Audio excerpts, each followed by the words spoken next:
terendam banjir hingga ketinggian. Wilayah di Kabupaten Cirebon sampah memenuhi. Terkini di jembatan Cikaso, Sungai Cikaso, ini rumah sudah.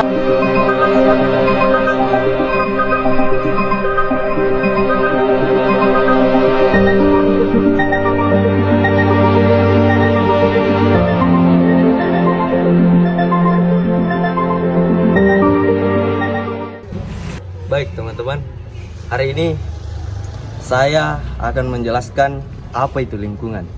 Menurut saya, lingkungan adalah pilar kehidupan di bumi.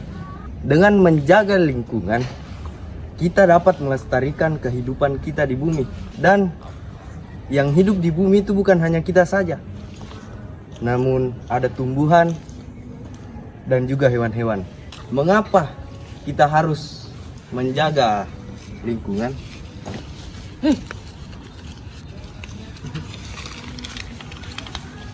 Karena menurut saya lingkungan itu sangat penting dampaknya bagi kehidupan kita di bumi.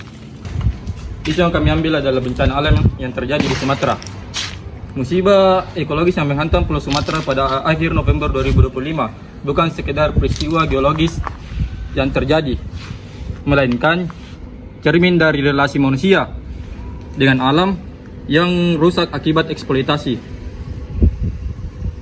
Ketika bencana terjadi secara berulang dan skalanya semakin besar, pertanyaannya paling logis bukan lagi mengapa alam murka, tetapi mengapa manusia mengabaikan rambu-rambu ekologis yang diwariskan oleh leluhur.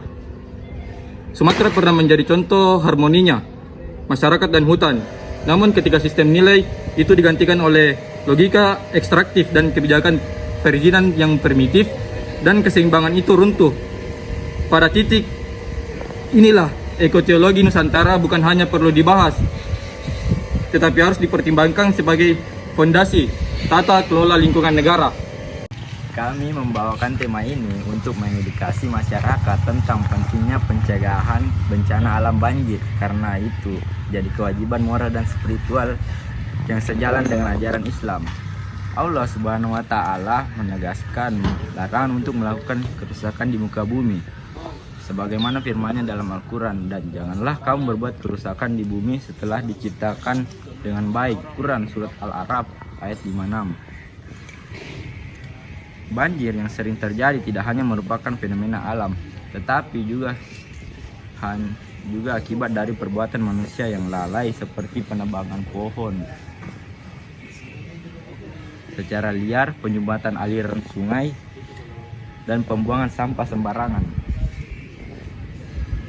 Islam mengajarkan bahwa manusia diciptakan sebagai khalifah di bumi dan mencegah banjir. Manusia berusaha melindungi jiwa, harta, dan kewajiban. Untuk mencegah banjir, manusia berusaha melindungi jiwa, harta, dan kehidupan sejalan dengan tujuan syariat Islam untuk menjaga kemaslahatan serta mewujudkan rasa syukur atas nikmat alam yang telah dianugerahkan kepada Allah Subhanahu wa Ta'ala. Solusi yang ditawarkan dalam ajaran agama Islam. Coba juga teman. Solusi yang ditawarkan dalam ajaran agama Islam tentunya selalu mengajarkan dalam hal kebaikan.